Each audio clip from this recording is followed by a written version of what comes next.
इतने स्वार्थी हो गए हैं कि समझ में नहीं आता कि लोग अपने मतलब के लिए क्या से क्या कर जाते हैं। अब तो जैसे लगता है कि प्यार और मोहब्बत सिर्फ एक किताबों में ही रह गई है।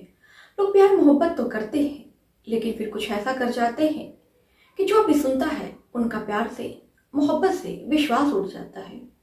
ऐसी जो घटना मैं आपके लिए लेकर आई हूँ जिसे सुनने के बाद आपको भी लगेगा कि प्यार मोहब्बत से इंसान को दूर रहना चाहिए, क्योंकि जब तक आप प्यार से मोहब्बत से दूर हैं तब तक सुरक्षित है।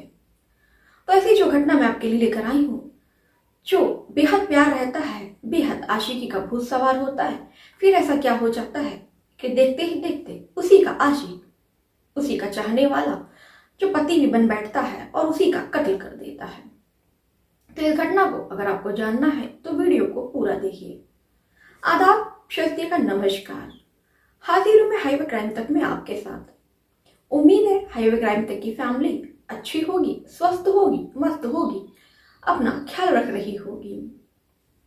इस घटना का मैं जिक्र करूं इससे पहले आपसे एक विनती है कि अगर आप जो चैनल पर नए हैं तो चैनल को सब्सक्राइब कर लें, क्योंकि आप जान रहे हैं कि हाईवे क्राइम तक की जो फैमिली है वो अभी नई नहीं है। अभी जो हाईवे क्राइम तक का परिवार है अभी नया नया है, तो आपके प्यार की, सपोर्ट की बहुत ज़्यादा ज़रूरत है। उम्मीद है कि आप अपना प्यार और सपोर्ट मुझे ज़रूर देंगे। विनती आपसे ये भी है कि इस घटना को जितना से जितना ज़्यादा हो सके इस घटना को शेयर किया कीजिए अपने दोस्तों में, अपने रिश्तेदारों में, ताकि ऐसी घटनाओं से लोग जागरूक रहें और अपने परिवार वालों को सुरक्षित रख सके।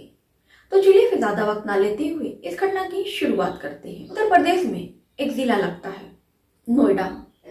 नोएडा में एक राजेश नाम का लड़का रहता है।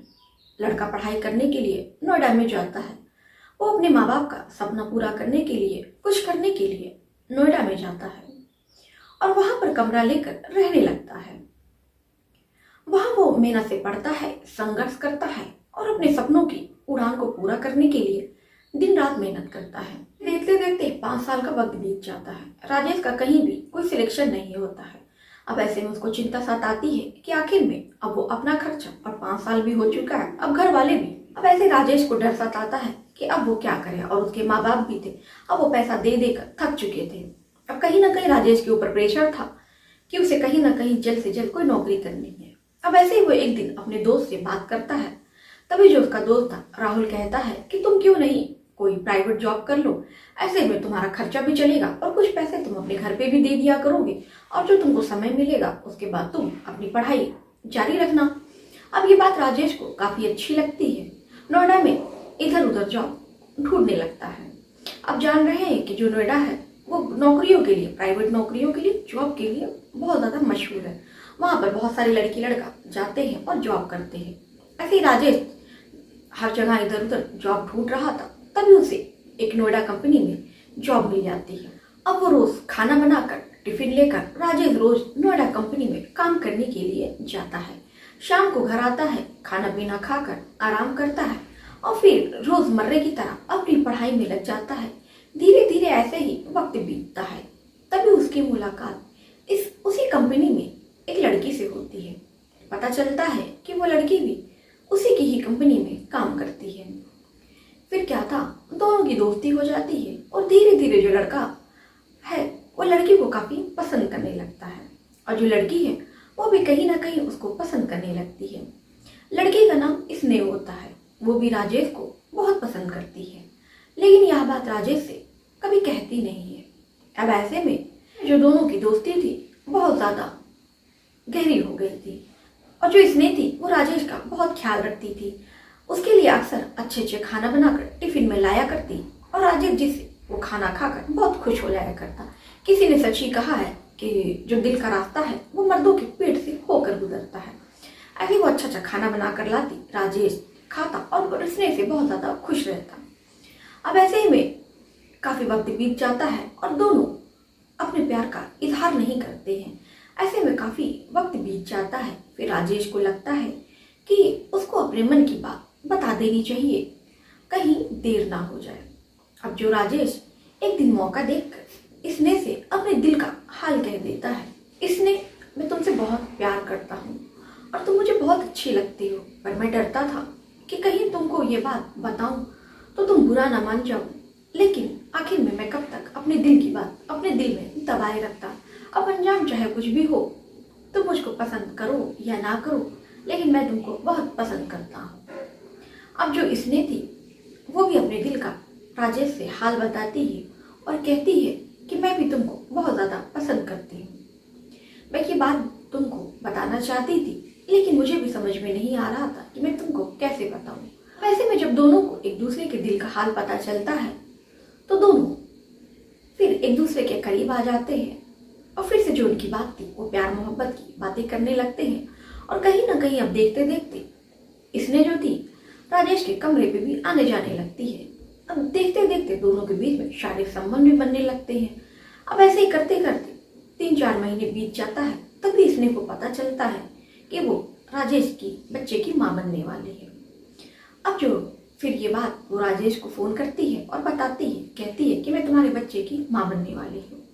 फिर वो कहती है कि चलो एक काम करते हैं, हम लोग अबॉर्शन करवा लेते हैं। फिर जो राजेश था वो कहता है कि नहीं, आखिर में हम कब तक ऐसे छुप छिपा कर मिलेंगे, जब हम एक दूसरे से इतना प्यार करते हैं, क्यों ना फिर हम एक दूसरे से शादी कर लें। इसने थी वो कहती है कि हम बिना माँ बाप की मर्जी से शादी नहीं कर सकते। हमारे माँ बाप ने हमको इतना पढ़ाया लिखाया, यहाँ रहकर जॉब करने की आज़ादी दी, कैसा लगेगा उन्हें कि हम चोरी छुपे शादी कर लेंगे। चलो हम लोग अपने अपने घर पर बात करते हैं। फिर राजेश भी स्नेह की बात मान लेता है और दोनों अपने अपने घर पर शादी की बात करते हैं। तभी जो स्नेह के मम्मी पापा हैं और राजेश के मम्मी पापा दोनों उन दोनों की शादी के लिए हाँ कर देते हैं। और फिर बड़े धूमधाम से नोएडा में ही दोनों की शादी होती है और फिर जो दोनों का परिवार है वो बच जाता है और दोनों हंसी खुशी रहने लगते हैं।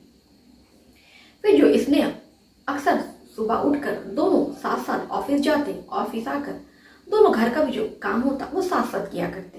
फिर ऐसे में कुछ वक्त बीतता है तो राजेश अपनी पत्नी से कहता है कि देखो एक काम करो, घर गृहस्थी तुम घर में रहकर संभालो, मैं बाहर का काम करूँगा।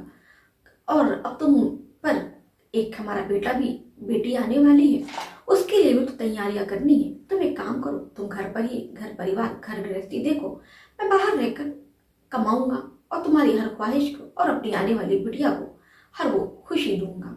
अब इसने भी जब ये बात सुनती है तो इसको बहुत अच्छा लगता है कि जो उसका पति है वो उसका कितना ख्याल रखता है और वो नहीं चाहता कि अब वो ऑफिस में काम करे, बल्कि वो चाहता है कि वो एक पत्नी की तरह अपनी घर गृहस्थी संभाल। वो उसकी बात मान लेती है और घर पर ही रहकर घर गृहस्थी संभालने लगती है। सब कुछ अच्छा चल रहा था, लेकिन कहते हैं ना कि भगवान कब क्या कर डाले किसी को नहीं पता होता है। ऐसे जो राजेश था बहुत ज़्यादा बीमार हो जाता है। काफ़ी ज़्यादा राजेश जो है वो बीमार रहने लगा था, उसका स्वास्थ्य अच्छा नहीं रहता था। ये राजेश से कहती है कि एक काम करो, तुम इतने समय से बीमार चल रहे हो, आखिर में क्या हुआ है पता तो चले। तुम एक काम करो, ब्लड टेस्ट करवाओ, किसी अच्छे डॉक्टर से मिलो और उनसे सलाह लो। फिर राजेश को स्नेह की बात सही लगती है। अब वो डॉक्टर से मिलता है और जो डॉक्टर को ब्लड टेस्ट लिखते हैं वो अपनी ब्लड टेस्ट की जांच करवाता है। कुछ देर के बाद ब्लड टेस्ट की रिपोर्ट आती है। तभी उस रिपोर्ट में कुछ ऐसा होता है कि जिसे देखने और सुनने के बाद राजेश के पैरों तले जमीन खिसक जाती है। अब उसको ये बात समझ में नहीं आती है कि ये बात वो अपनी पत्नी से कैसे कहे, लेकिन ये बात वो अपने तक भी नहीं रख सकता था। अब वो अपने घर पर जाता है और अपनी पत्नी स्नेह से कहता है कि स्नेह, मैं तुमको कुछ बताने जा रहा हूँ, उसे तुम सुनकर तुम घबराना नहीं, बल्कि तुम हिम्मत से काम लेना। अब जो स्नेह है वो बहुत ज़्यादा परेशान हो जाती है और कहती है कि आखिर में ऐसी क्या बात है, लेकिन जो राजेश है वो बताता नहीं है। कहता है पहले तुम वादा करो कि तुम परेशान नहीं होगी, घबराओगी नहीं, हम दोनों मिलकर इस समस्या का हल निकालेंगे और दोनों एक दूसरे की हिम्मत बनेंगे। अब फिर जल्दी से वो स्नेहा हाँ कर देती है। तभी फिर राजेश बताता है कि मुझे कैंसर है। अब ये सुनते ही स्नेहा जोर जोर से रोने लगती है और ऐसा मानो कि उसके सर पर आसमान फट गया हो। जाहिर सी बात है, जब हम किसी से इतना प्यार करते हैं और पता लगे कि वो हमारे साथ कुछ दिन तक ही मेहमान है, फिर जो स्नेहा है तो हर किसी को सदमा लगेगा। स्नेहा भी खूब रोती है और भगवान को कोसती है कि भगवान तुमने मेरे साथ क्या किया, अभी तो मैं नई नवेली दुल्हन थी, हमारा बच्चा आने वाला था। अब मैं क्या करूँगी राजेश, मैं तुम्हारे बिना कैसे जीऊँगी। मैं तुम्हारे बिना नहीं जी सकती। मैं इतनी दूर तुम्हारे साथ आई इसलिए तो नहीं ना कि मैं एक दिन तुमको खो दूँ। हमारी नसीब में ऐसा कैसे हो सकता है कि साल भर की मोहब्बत भी नहीं लिखी थी। और जो मेरी बेटी इस दुनिया में आएगी, जब वो पूछेगी कि मेरे पिता कौन है, तो मैं क्या बताऊंगी। अब ये कहकर वो बहुत ज़्यादा फूट फूट कर रोने लगती है और राजेश भी बहुत ज़्यादा रोने लगता है। दोनों एक दूसरे के गले मिलकर बहुत घंटों तक रोते हैं। फिर ऐसा ही क्या था, फिर दोनों कलेजे पर पत्थर रखकर एक दूसरे को संभालने की कोशिश करते हैं, एक दूसरे का दुख दर्द बांटते हैं। फिर जो स्नेहा थी वो अपने पति से कहती है कि तुम एक काम करो, तुम्हारी तबीयत ठीक नहीं रहती है। पहले मैं घर पे रहती थी और हम दोनों ऑफिस में काम करते थे, फिर उसके बाद से मैं घर पे रहने लगी। अब एक काम करो, तुम घर पर रहो, घर देखो, मैं जॉब करूंगी। ऐसे तुम्हारी तबीयत भी हो सकता है कुछ सुधार आए, कम से कम जब तक हमारा साथ लिखा है तुम्हारी सेहत तो थोड़ी अच्छी रहे। फिर राजेश को उसकी बात समझ में आती है और राजेश हाँ कर देता है। ऐसे स्नेहा ऑफिस में काम करती है और जो राजेश है वो घर पर रहने लगता है। फिर धीरे धीरे देखते देखते वक्त बीतता है। राजेश और स्नेहा के बीच में काफी दूरी बनती जा रही थी। अब राजेश को समझ में नहीं आता है कि इस दूरी की वजह क्या है। उसे लगता है कि शायद हो सकता है कि ऑफिस का स्ट्रेस का काम, ऊपर से मेरी तबीयत खराब, तो हो सकता है कि स्नेहा और मेरे बीच में यही कारण है कि हम दोनों के बीच में दूरियां आती जा रही हैं। अब ऐसे ही सब कुछ चलता है। वो स्नेहा से जब भी बात करने की कोशिश करता है, स्नेहा उससे दूरी बनाती है। अब ऐसे ही एक दिन राजेश स्नेहा से कहता है कि मैं तुम्हारे साथ शारीरिक संबंध बनाना चाहता हूँ। मेरा बहुत मन है कि मैं तुम्हारे करीब जाऊँ, तुमको बहुत ढेर सारा प्यार करूँ, क्योंकि मेरी जिंदगी का भी कोई ठीक नहीं है। अब स्नेहा ये सुनती है तो उसको बहुत जोरों से डांट देती है, कहती है कि तुम्हारा दिमाग खराब हो गया है, मैं सारा दिन ऑफिस में काम करूँ, फिर उसके बाद तुम्हारे बिस्तर गर्म करूँ। अब फिर इतना ही सुनना था कि राजेश शर्म से निगाह नीचे कर लेता है और फिर दोनों सो जाते हैं। तभी राजेश देखता है कि जो स्नेहा है वो किसी का फोन आता है और रात में बाहर ले जाकर किसी लड़के से बात कर रही है और उसको फोन पर आई लव यू बोल रही है। अब ऐसे में राजेश को समझने में वक्त नहीं लगता है कि स्नेहा है इसीलिए मुझसे दूरी बना रही है, क्योंकि वो अब किसी और को चाहने लगी है। फोन पर उसको ये भी पता चलता है कि वो जो लड़का है बल्कि वो उसी कंपनी में ही काम करता है। अब ऐसे में जो राजेश था वो और ज्यादा टूट जाता है और बिल्कुल उसको समझ में नहीं आता है कि अब वो क्या करे। लेकिन फिर भी वो हार नहीं मानता है, अपने हालातों से लड़ता है, अपनी पत्नी को भी समझाता है और अपनी पत्नी को करीब लाने की कोशिश करता है और उससे प्यार करने की कोशिश करता है। लेकिन जब भी राजेश अपनी पत्नी के करीब जाता, उसको अपनी बाहों में लेता, जो स्नेहा है वो उसको ढकेल दिया करती। अब ऐसे में कहीं ना कहीं उसका जो गुस्सा है उसके मन में स्नेहा के प्रति एक नफरत सी होती जा रही थी। ऐसे में एक शाम का वक्त था। वो स्नेहा से कहता है कि मैं तुम्हारे लिए कुछ स्पेशल बनाना चाहता हूँ, कुछ ऐसा कि मेरे मरने के बाद भी खाने की तुम्हें याद आए। फिर वो किचन में जाता है, स्नेहा के लिए अच्छे पकवान बनाता है। अब जो स्नेहा वो उसके लिए जो खाना परोसता है, दरअसल राजेश उस खाने में स्नेहा को शक्तिवर्धक गोली मिलाकर स्नेहा को खिला देता है। अब स्नेहा जैसे ही वो खाना खाती है, उसे तो नहीं पता था कि उसमें शक्तिवर्धक गोली उसने मिला दी है। अब उसको बेचैनी होने लगती है, काफी ज्यादा पसीना आने लगता है और उस बिल्कुल परेशान होने लगती है। अब ऐसे में जो राजेश था वो बड़ी चालाकी से धीरे धीरे उसके करीब जाने की कोशिश करता है और उसे शारीरिक संबंध बनाता है। अब ऐसे में जो स्नेहा थी वो उसको मना नहीं कर पाती है, क्योंकि कहीं ना कहीं उसका भी मन करने लगा था कि वो किसी के साथ शारीरिक संबंध बनाए। राजेश अब उसके साथ रात भर शारीरिक संबंध बनाता है और तकरीबन रात के 3 बज जाते हैं। फिर उसके बाद से जब स्नेहा सो जाती है, क्योंकि स्नेहा बहुत थक चुकी थी, फिर 3 बजे वो उसकी साड़ी का पल्लू निकालता है और उसी पल्लू से उसकी गर्दन लपेट कर पंखे में टांग देता है और वो नोएडा पुलिस थाने में फोन करता है और कहता है कि मैंने अपनी पत्नी को मार दी है। अब जब पुलिस ये बात सुनती है तो काफी ज्यादा हैरान हो जाती है और उस पते पर पहुंचती है तो वो भी देखकर दंग रह जाती है कि सही में जो स्नेहा है वो फंदे से लटकी पड़ी है, राजेश उसी के बगल में बैठा है। अब राजेश को गिरफ्तार करती है और थाने लाती है। थाने में पूछती है तभी उसे पता चलता है कि उसने बेवफाई के चलते अपनी पत्नी को मौत के घाट उतार दिया। और राजेश का कहना था कि मैं तो मरने ही वाला हूँ, ऐसी जिंदगी, और अच्छा हुआ मैं मरने वाला हूँ, ऐसी जिंदगी मुझको क्यों ही चाहिए थी।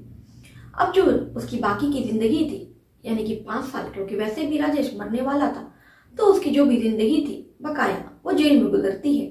फिर कुछ साल के बाद ये भी पता चलता है कि जो जज था उसके हालात को देखते हुए उसको बरी कर देता है, यानी कि उसकी 5 साल की जो सजा थी वो 3 साल में ही पूरी हो जाती है और 2 साल जो था वो बाहर बिताता है। 2 साल के बाद भी राजेश की कैंसर से मौत हो जाती है।